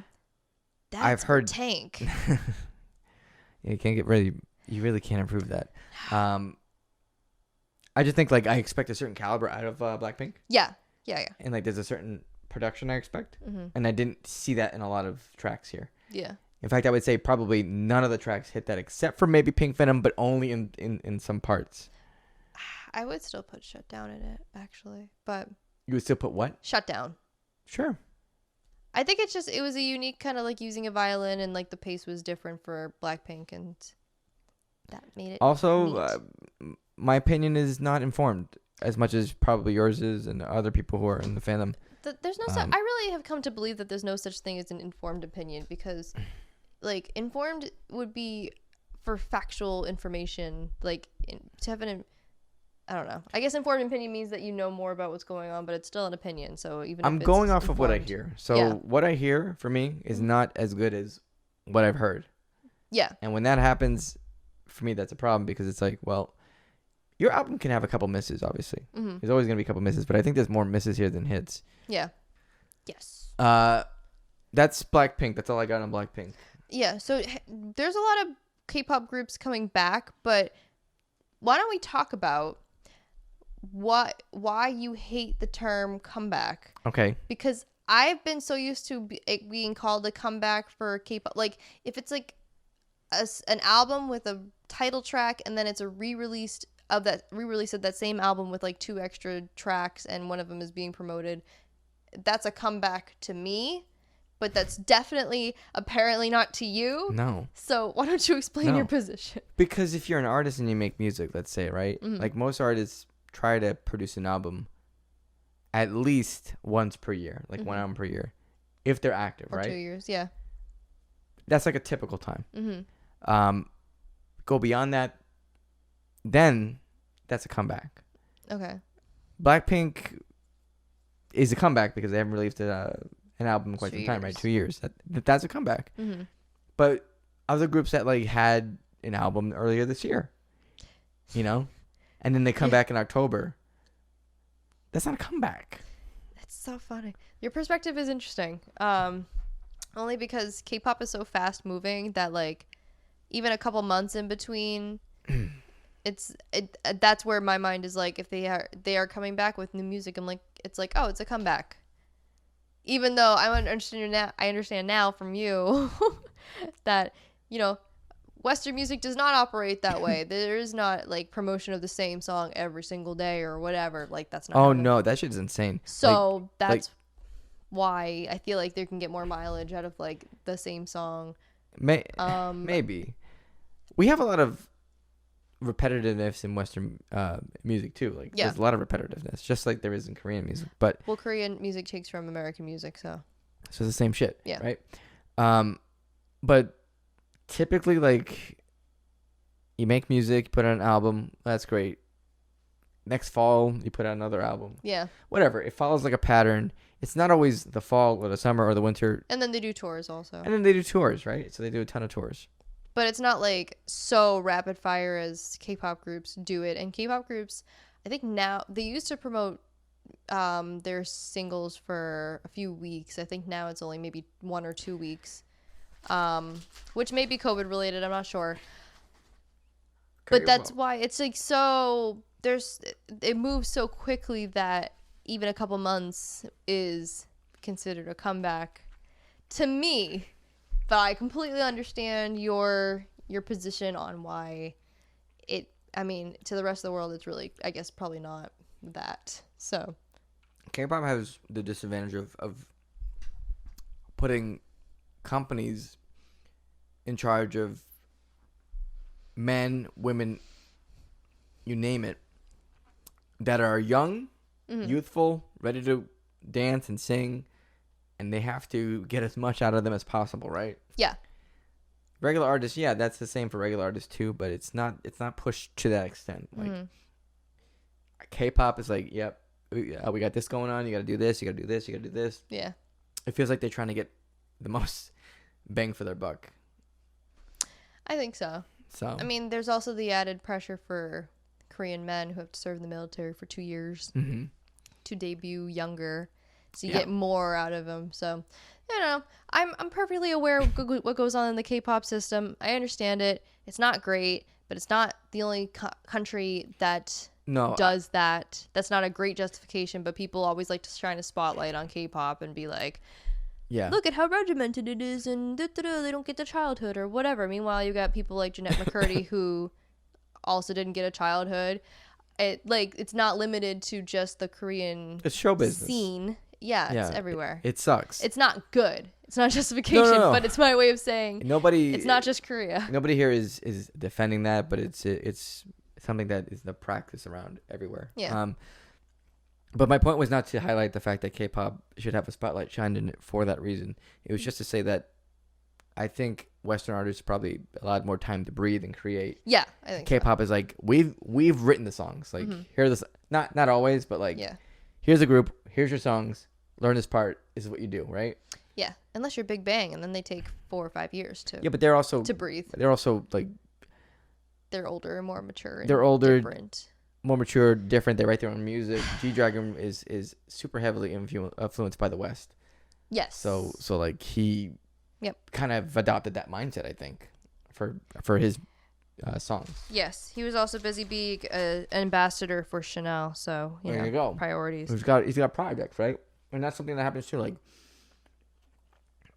BlackPink is rising in popularity and becoming more well known. Yeah. I got more shit to do at this point. And they're doing a tour. Which is going to be great because they have new material to perform. So their concert tickets are mad expensive. Please, if you go to see them, for the love of God, make sure that you're not like running your bank dry because those tickets are a lot. They're crazy. So, but have fun. Hell yeah, they are. Their first concerts in America start in like October, November. So yes. Yeah. So there's a few good acts coming around. I think mainly you mainly pay attention to like the girl group ones that are coming out, which makes sense because girls are nice to look at and listen to. I just don't know a lot of the guy groups, I'll be honest. I understand that. But yeah, you get your Dreamcatcher, you got your G Idol or Idol, you got your EXID, you've got NMIX, but that's in September. There's a lot of stuff happening. Should be fun. Yes, ma'am. Yeah. So all comebacks. That's the fun. only ones that really constitute as comeback is EXID. Maybe NMIX because their song was like or early this year. Yeah. I would consider that a comeback, but you would not. That's fine. That's not a comeback, but okay. For me, Princess, whatever your name is. It's just Princess. Yeah, Princess. So anyways, Dreamcatcher coming back. For October, the spooky month. Correct. And also G-Idol or Idol. I think we're just going to call it G-Idol. I know it's There's a pronounced G. Idol. If I just say idol, it makes no sense. It does, though, but I understand why you would call it that. Yeah. I forgot what the name of the album is, but it follows the trend of like... The I, whatever. Yeah, the I something. So lots of good stuff. Good shit. And Nice. if you don't listen to K-pop, there's a reason I put timestamps here. Timestamps. So, yeah, you know? You know? Yeah, no. And if you don't know, now you know. You know. Cool. Well, listen. Yeah. What else we got to talk about here? What else is on this doc?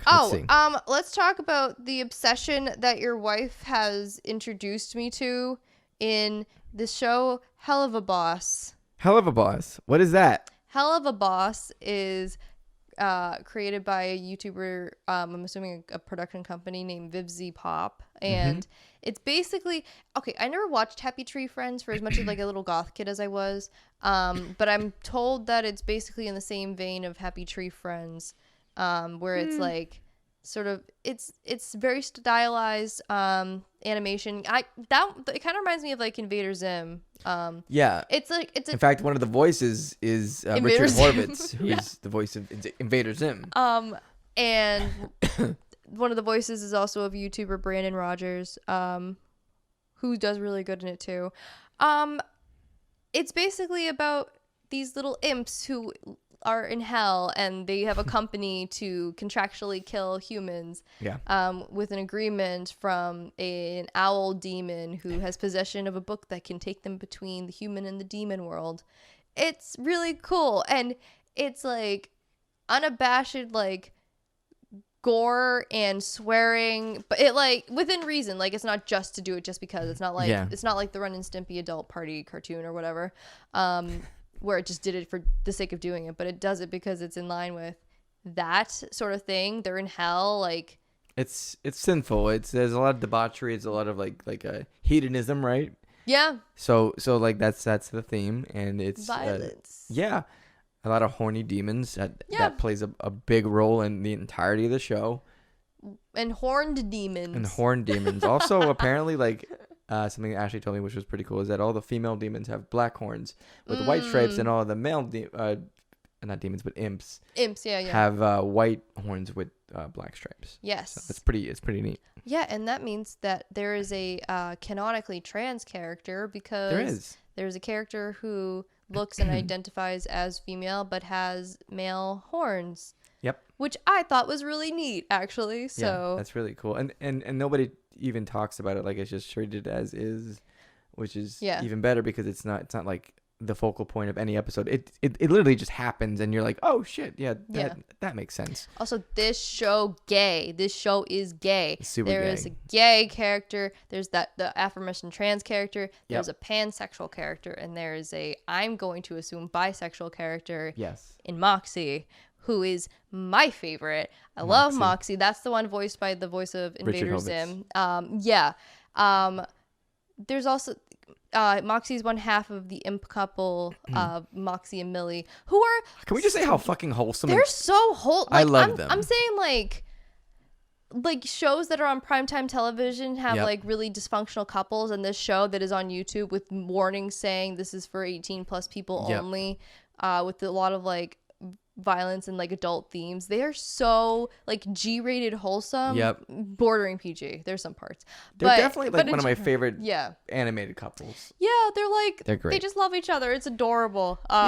Which is not what you would expect. Also, because it starts off with like the premise of it's a business to contractually kill humans and stuff, but it delves into like a lot of deep stuff. The seasons, there's the problem with it is that the seasons are not long. It is very gorgeously animated, but it is done and put on YouTube, and it's got a much smaller production company behind it. It takes a long time. Animation takes a long freaking time, and so season 2 just started after season 1 ended like maybe about a year ago, and season 1 only has 7 episodes. and the pilot, which we actually did not watch here, but I watched I didn't on watch my the own. pilot. It was pretty good. It's not connected canonically, so I feel like it should. But you still get to know, like, the characters and stuff are still pretty much the same. Yeah. Yeah, like it's basically just explaining the premise. It's nothing really like where the plot would not make it canonically connected. Yeah. But so there's technically 8 episodes. Went through those, and now the second season has just started a month ago. But yeah, it's really good. You should check it out if that sort of thing is your style. If you don't mind some blood and cursing and adult themes and such, And gore. in animation that isn't reduced to like Yeah. fart jokes or cutaway gags a la Family Guy or whatever. This is a different kind of adult animation, I think, that even like people critical of that sort of thing would come to appreciate. It's heavy plot too, so like it gets pretty heavy. And the music, there's music. In every episode, there's a fucking musical number, which is great. I think there's like 1 or 2 that don't. Maybe 1. I saw every episode had a musical number. Did the circus one? Yes, it did. Did it? Oh yeah, that's right. Yeah, it did. Never mind. Okay, whatever. Anyway, so it's basically like an adult Steven universe in the sense that there is gays, music, and gays, and music, but it like relates to what's happening as well. So it's not just like randomly shoehorned like that Donkey Kong Nightmare animated series where they just put songs in to have songs. Banana Slammer. Fucking Donkey Kong. But yeah, it's really great. Yes. And I'm happy that your wife introduced us to that, but I am mad because now we have to wait like every other pleb for the new episodes. I know. Because we're all caught up. So, but it really is like even the voice cast is very talented too, and man, they do such a great job with the animation. The animation looks so good for something that's like on YouTube. I've never seen this quality on YouTube like this. No, like, yeah. It's so good. Yeah. So it's called Hell of a Boss. Hell of a Boss. It's all as one word. Well, Hell of a is all as one word. Or you can look for Vivzy Pop on YouTube. Yeah, I believe the creator's name is Vivian Medrano. Oh, okay. And yeah, definitely check it out. It's give him great. some love, but also know what you're getting yourself into. It's kind of a ride, but it's fun. Yeah. So there's that. I think we're coming near the close, but I know that you had another topic you wanted to speak about, Yes, and I did want you to speak about it. So. Did you also want to talk about this? What I was wrong about, or no? No. Okay. No, we don't need to do that. I'm gonna take that out. Aw, So. thank you. You got it. I'm never wrong. That's True. not true. No, it's True. Not. That's not true. I've never seen her. She's never wrong. Oh my god, ew, no. All right. So by the time this episode comes out, this is now Tory's book corner because I am a librarian. Banned Books Week is this September 18th to the 24th, and it's basically encouraging any and all to read banned books and go by your own opinion of banned books, because oftentimes the books will get banned without people reading them, which I find so mind-boggling. Like I have a list of. How does that happen? Like. I have a list here of the top 10 challenge books of 2021 because 2022 obviously is still ongoing. So True. Many more books could be banned, or challenged. Also is the term, like Challenge. Yeah, like people like Oh God. parents or just citizens or whatever who were saying get rid of this book. It's easier for them to get away with doing that in schools. Because the children are directly using the library resources and stuff. But for public libraries, you got a long road ahead of you because we carry anything and everything as long as it's factually accurate. So sucks to suck, I guess. I'm just kidding. Whoa. I'm just kidding. Lay it on us. What do we got? So like some past challenge books are ones that have been based around use of race, like To Kill a Mockingbird and Adventures of Huckleberry Finn? Yeah, Huckleberry Finn. Ones that have the use of like the N-word or, let's be honest, an accurate portrayal of Black people at that time, which is seen as oppressed, obviously seen as oppressive now as it was then, but is a decent reflection of that time period. Sure. But people are like, which is so weird too, because people are like, oh no, they say the N-word and that's bad. It's like, you gotta read it in the context. Like it is a bad word, but you've got to understand how it's being used. Both of the books I mentioned do justify it being used. Things have context, people, and like stuff happened. Like this shit actually was said and happened. It Like, should relate to like school history classes, like with slavery. When you learn about slavery, you got to learn about that horrible N-word. wait, is that CRT stuff? I want to learn about that. I don't want to know about any of that stuff. Okay, Keep it out of my schools, please. So there's ones like that. There's ones that challenge like the establishment. So like, I don't know, Fahrenheit 451. Yeah. Ironically, which is a book about books being outlawed. And burned.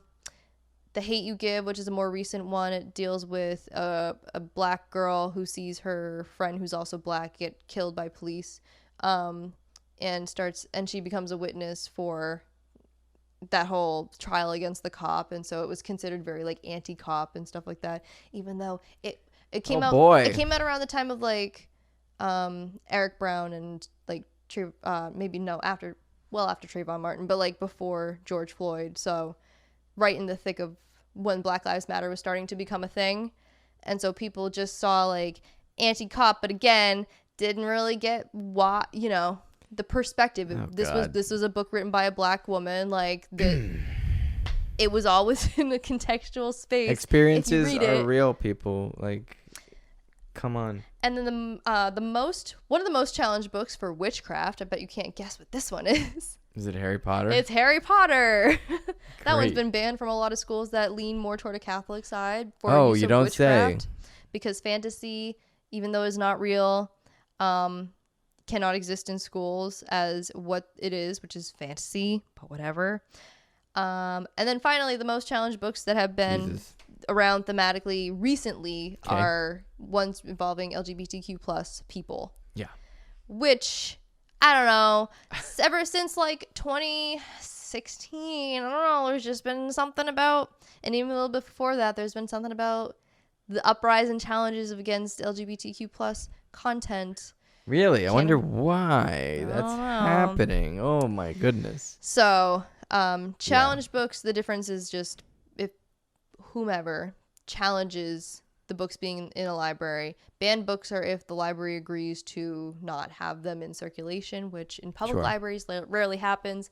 There's been horrible stories about how there's more challenged books being challenged now within the last couple of years than there has been in the last like 20 so years. Yikes. Which is obnoxious, and we've had to there's also people who are like First Amendment auditors, people who go around with video cameras into public buildings, and it is their right to film. It is, but they're always so fucking annoying. Yes, they'll be like, what is your name? What is your your job title or whatever? Yeah. For us, we are able to say, which is true, like, my information is on the town website, because it is. Like, they ask how much we make or whatever. That's also on our town's website. Yay! So, but what it is, what it is. It's a town job. It's for the public. Like, it is what it is. I knew what I signed myself up for. We've had to label because they'll try to like. There's been instances where they'll try to go behind like desks or into rooms that are employees only. What, the free speech auditors or whatever? So, because it's a public building. Okay. So. But it doesn't entitle you to go to every place in the public building. Like, that's where they will argue it. So we've had to put up like staff only signs and things like that. Gotta cover our bases. Otherwise, as long as they're not being disruptive, like film, whatever, it's fine, whatever. Like, it is what it is. Stop being fucking freaks about it, man. You guys are fucking so stupid. You guys are ridiculous. It's just like a lot of energy that I wish people used toward other things. So. It drives me up a wall. It's like, yeah, I get it. Free speech, very important. I get it. You're a tool. You're a fucking tool. See, you're the one saying this. I feel like I have to have some sort of like. That's fine. You can have whatever fucking self-preservation you want, but for my job and stuff. That's fine. Don't say shit. You guys are tools. The auditors, right? Yes. Yeah, that's what I thought. The auditors are tools. Just wanted to clarify. Yeah. But yeah, so there's been a lot more challenges. There's been stories I've been seeing from a few libraries that.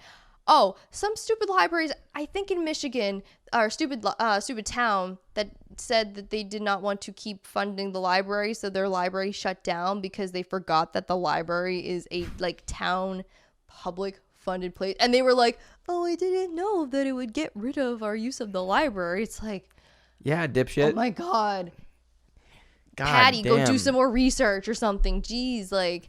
I can't. I used to use the library for research. Now I can't. Yeah, and there was like a bunch of libraries that were donating like their resources or like money toward that library I was reading about, but they were turning them away for the most part because they wanted the town to understand their actions have consequences. When will you understand? When will you learn? Understand? So it's just like you got to be informed of all, like with the banned books too. You got to be informed besides being like, oh, this is a 12, 13-year-old that is questioning what their sexual orientation is. Bad. You got to read into the like people just see like content that maybe doesn't fit what they want their children to know about, but that's why they are the parent. Like if you didn't want your kids to have access to something, you are a parent and you tell them no. Like, we do not discriminate. If someone comes up to the desk and says, I want to check out this gory video game, we're like, okay, because we're assuming that it is, we're not there to police everybody's checkout decisions. And quite honestly, it's not, you don't have enough time in the day to do that shit. That shit is crazy. It has to be up to the response. That's why when kids sign up for library cards, we always until they're 18 have to have a care of, because they are they're legally in charge. So we do not have any legal responsibilities, and we only facilitate the items that people can take out if they are so curious. And if they don't like what libraries have, quite frankly, they can just not read them. I think the simplest answer in all of this is they could just ignore it if it bothers them so much. Like if I spent so much time on something that bothered me so much, I would be miserable. I just don't understand people who want to spend time on something that makes them miserable, that makes them so angry, when they could have much more of a peace of mind just keeping it away from like their children or something. I don't know. That's just my 2 cents on it. But see, just shut your fucking mouths. Yeah. So shut your fucking mouths and just don't say anything about it and just move on with your life. Like, they can vocalize their opinions and stuff. Yeah. That actually reminds me of sure. I used to work, and then I want to do top 10 banned books because I want to inform the people, because one of the theme hashtags is freedom, but it's spelled FREADOM. Is that freedom? Yeah. Well, the word read is basically what I'm trying to say. Yeah. Which I thought was really clever and neat. Freedom. Nice. I used to work at a secondhand bookstore, and we had a display of romance books that we were selling for half off, because they just, romance books, they adhere to a specific clientele, and if that clientele is not coming to get them, the general public does not usually want them, and we did not want to have them any longer. Because you're talking about older white women. I've seen many different kinds of ethnicity women. They are women. Get those books. We actually did have an old man at one of the places I worked at who would always go for the historical romances. Aww. Yeah, so mostly women, but not adhering to. That's good. Defy the gender norms. Yeah. So, but for the secondhand bookstore, there was somebody who came up to me, and they were like, I just want to let you know that like all the half off books you have are of black people. I'm like, what do you mean? And so she walked me over to the table, and it was like piles of books. Like, we didn't have them on like a neat display, but it was just like books on top of books on this table. And it did so happen to be that most of them had like black people in romance like positions on the covers. Oh, God. And I was just like, okay, I'll talk to somebody about that. And then I like lifted up a couple of books, and it's like there were white people underneath. I think we just took whatever was like an alphabetical order or something and just like put them out that way. We weren't trying to. So it was like one of those weird instances of somebody saying that like we weren't ethically correct for a different reason, rather than it being like intentional. Like, Mark Twain wrote the N-word, and grr, grr. I just think the moral of the story is sometimes people will complain about anything. That's every day. It is what it is. My life. That's any sort of customer interaction job. I'm sorry. No worries.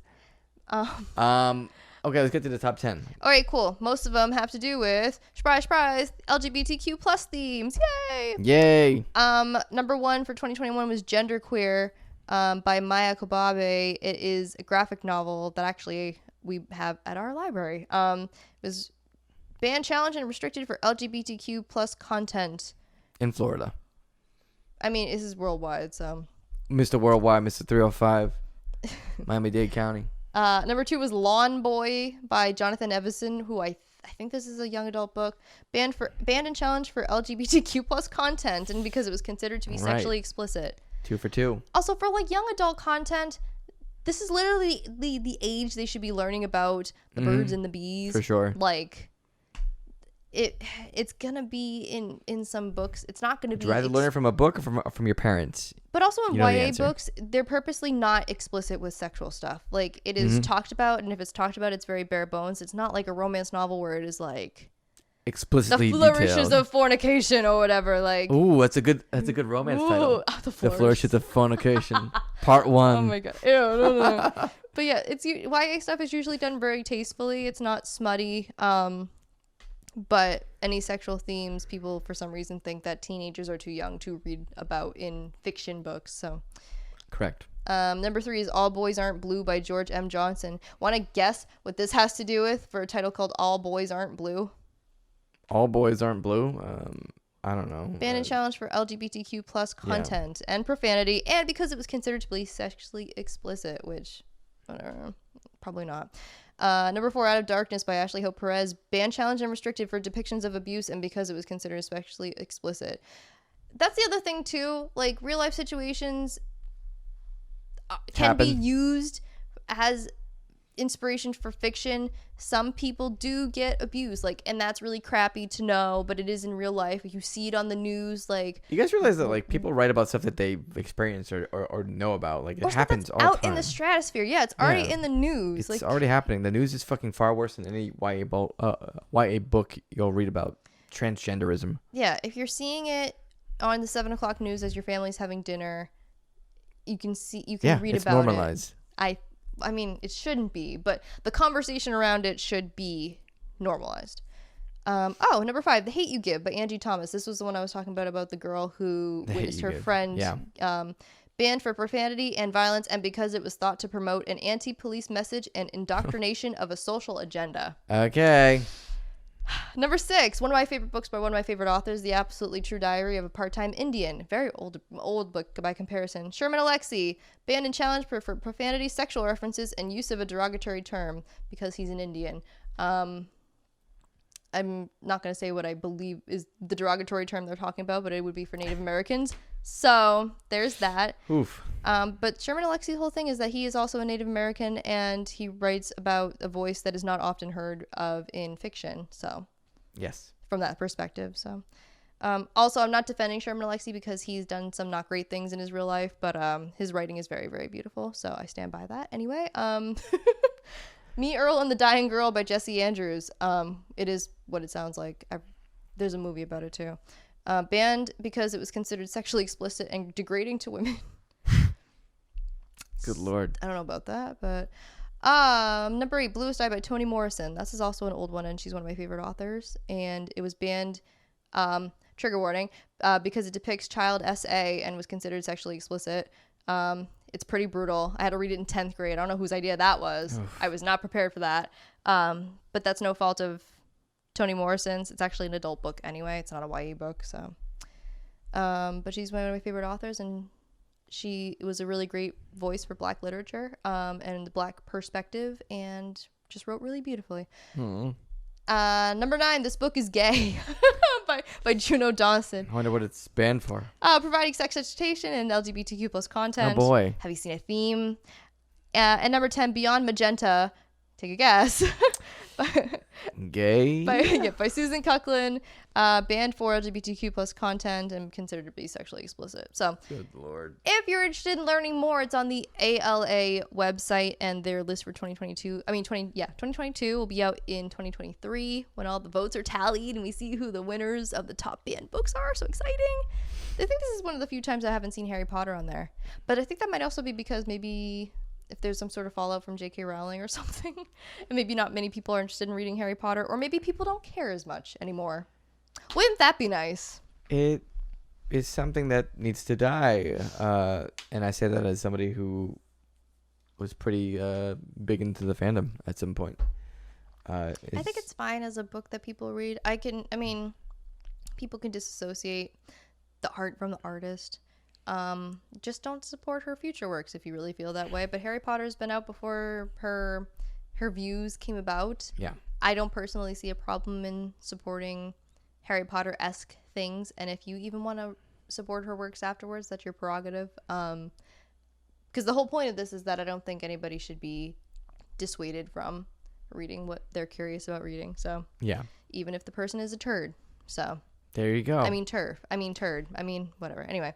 Turfed. Sorry, so I spoke really fast, but thanks for listening to my book talk, and I'm going to stop now. Very, very informative as always. Thanks. On the book front. And probably a lot of those books are books you should pick up. Yes. Go to your local library. They should have a banned book display. I know ours does. It's very neat. It's surrounded by caution tape. It's pretty because it's dangerous. Cool. Yeah, that's awesome. Ooh, so. I love when they do stuff like that.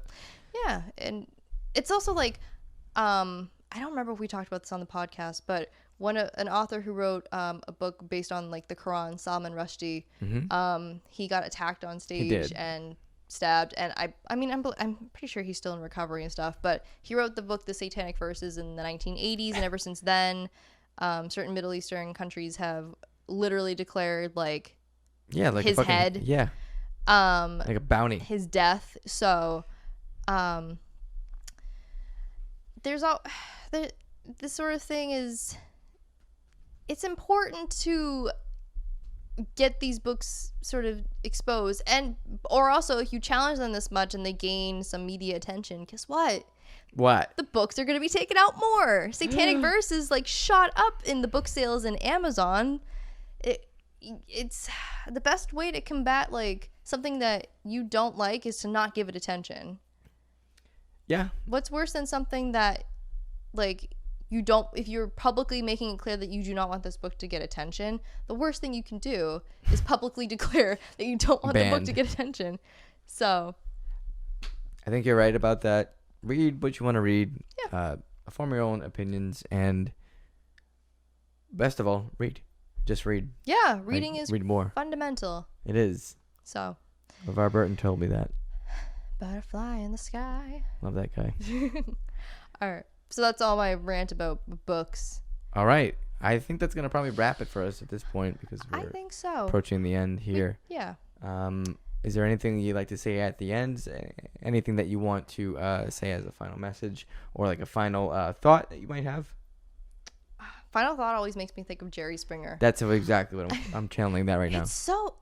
Jerry Springer was so funny when he did that, and Steve Wilkos, who worked for Jerry Springer and then got his own show, also did that. The Steve Wilkos show. It's like, okay, Steve Wilkos is a hypocrite because he's like, how could you be drunk when you have a 1-year-old at home? And then he got busted for drunk driving. Like, get out of here. Yeah. When he was still doing his show. So, whatever. But anyway, it was always funny when Jerry Springer was like, and now for my final thoughts. My lover has a transgender secret husband or something. Yeah. And then it's like fighting and pulling off wigs, or like clawing at people or throwing chairs, and then you got Jerry just sitting off to the side. Yeah. Very like, almost like you have to learn how to love each other. Mr. Rogers-esque, and like here's the moral of today's story. It's like, what are you doing?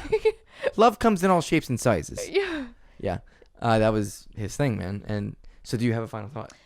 Just that was a weird time in television history. I don't know if I really have a final thought. I'm grateful to be here. We're coming up on our 1-year anniversary of doing this podcast, which is wild. Isn't it crazy? Wow. Yeah. And I think, we had our rough patch with COVID scares and actual COVID. But I think we've been pretty diligent in doing this, and it's definitely gotten easier. Yes. First couple episodes were a little rough because we were learning, but I think we kind of have it down for the most part, and we're still learning. Thanks for sticking with us through the learning process. We really appreciate it. This has been wonderful. But really, please subscribe. We want to get to 30 subscribers. That would be really super awesome if you can make that happen. Man, it would really help us. Radical, dude. Radical, bro. But if you like what you heard, if you want to hear more isms and idioms from the 90s, please consider You don't have to do the bell. We don't, so you don't have to either. leave a comment if you like what you heard or you want to hear us talk about something else. Absolutely. Our basic premise is just that we like wax nostalgia all the time and do a bunch of like lamenting about the current state of the world with dark humor, basically, or geek out about pop culture, music, what movies, what have you. Basically, every episode will have a little bit of music in it because it's just something that's inescapable. I don't think there's been an episode yet where we haven't talked about something about music. No, I don't think so. And if there has been, you're not gonna find many. So. Right. So we're just trying to, go forward in this crazy world while also just like reminiscing about how simpler time it was with jazz cups and remember Good Burger. Jazz Cups? Oh, Good Burger was great. Man. I'm kidding. So I don't have a big final thought or anything like that. I think I'll just say happy Hispanic Heritage Month. That started, yes, that's right. Yep, on Thursday. Woo. It started on the 15th and it ends October 15th. So happy Hispanic Heritage Month, no matter what that is. Take pride in who you are. And, if you know anyone Hispanic or if you are Hispanic yourself, take time to address them and make them feel welcome and support them and all that kind of stuff. So, yay, Puerto Rico. Yes. So, other than that, I think that if you would like to see more of us, you can follow Tory here at youtube.com/AzarathFlame, and that is with 2 E's at the end. And then also you can find her on Twitter at twitter.com/trippydes, TRIPPYDESU. That's probably where she's mostly going to be active. Someday I'll come back to YouTube. Yeah. Someday. And, that's where you can find her. You'll see not links, but you'll see the channel stuff at the bottom. There you go. Yeah, and if you want to see a more active person on the internet sphere, you should go follow Lewis at twitch.tv/lumo. You were telling me that you had a couple games that you are both playing and wanting to play, especially for the month of October. Yeah. For thematic reasons, so you should definitely go check him out. You can also follow him by the same name on his Twitter, Lumo. And you can... Besides subscribing here, if you so desire, you can also find us on TikTok and Twitter by LEM'n'TEA Podcast, where we do post stuff there too. Yeah. We're TikToking.